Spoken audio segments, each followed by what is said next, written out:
দিকে আমাদের সঙ্গে একজন প্রার্থী রয়েছেন ইসলামী ছাত্র শিবির সমর্থিত ভিপি প্রার্থী আরিফুল্লাহ।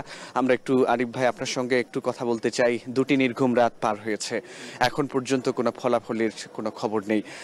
এই যে কষ্ট করছেন আপনারা, এখানে দাঁড়িয়ে আছেন, অপেক্ষা করছেন, কি মনে হচ্ছে আপনার কাছে? জি, দীর্ঘ ৩৩ বছর পর জাহাঙ্গীরনগর বিশ্ববিদ্যালয়ে জাকসু নির্বাচন অনুষ্ঠিত হয়েছে। এখন গত 2 দিন ধরে ভোট গণনা চলছে এবং আমরা দেখতে পাচ্ছি ইতিমধ্যে যে হল সংসদ নির্বাচনগুলো আছে সেগুলোর ফলাফল পাওয়া গিয়েছে এবং গণনা শেষ হয়েছে এবং জাকসু নির্বাচনের যে ফলাফল সেখানে ইতিমধ্যে প্রায় 7টা হলের ভোট গণনা শেষ হয়েছে। বাকি যে হলগুলো বাকি আছে আমরা আশা করি নির্বাচন কমিশন এগুলো খুব দ্রুততম সময়ের মধ্যে এগুলো গণনা শেষ করে আমাদেরকে ফলাফল বুঝিয়ে দেবেন বলে প্রত্যাশা করি।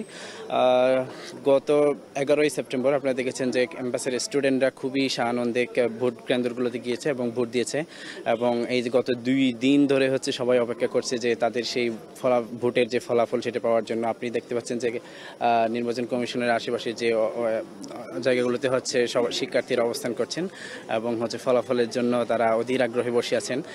শুধু জাহাঙ্গীরনগর বিশ্ববিদ্যালয়ের স্টুডেন্টরাই নয়, বরং পুরো বাংলাদেশ এখন তাকিয়ে আছে জাহাঙ্গীরনগর বিশ্ববিদ্যালয়ের দিকে যে কি রেজাল্ট হচ্ছে, কি হচ্ছে না হচ্ছে সব কিছু জানার জন্য।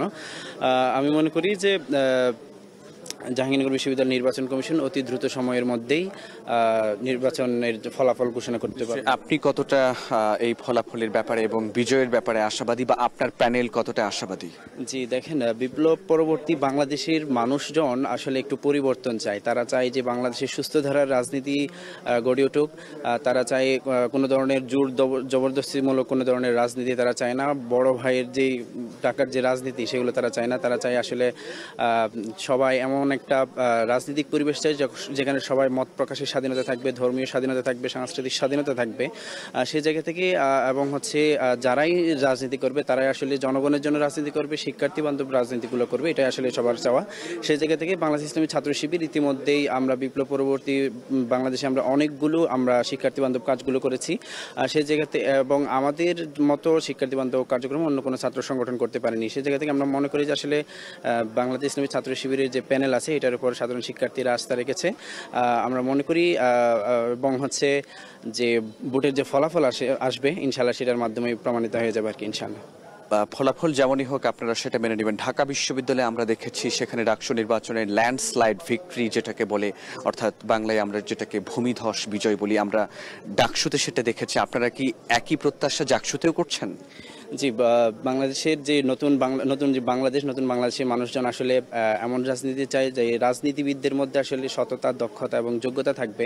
কোনো ধরনের অপকর্মে যুক্ত থাকা আপনি লক্ষ্য করেছেন যে যারা জুলাই আন্দোলনের অনেক সময় নেতৃত্বে দিয়েছিলেন, সমন্বয়ক যাদেরকে আমরা বলি, তারা আসলে বিভিন্ন ধরনের অপকর্মে জড়িয়ে গিয়েছিলেন।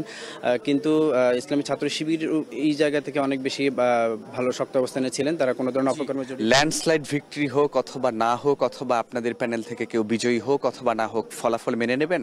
অবশ্যই। এখন যে নির্বাচন হয়েছে, নির্বাচনে যে বিষয়গুলো আছে আসলে হারজিত তো অবশ্যই থাকবে।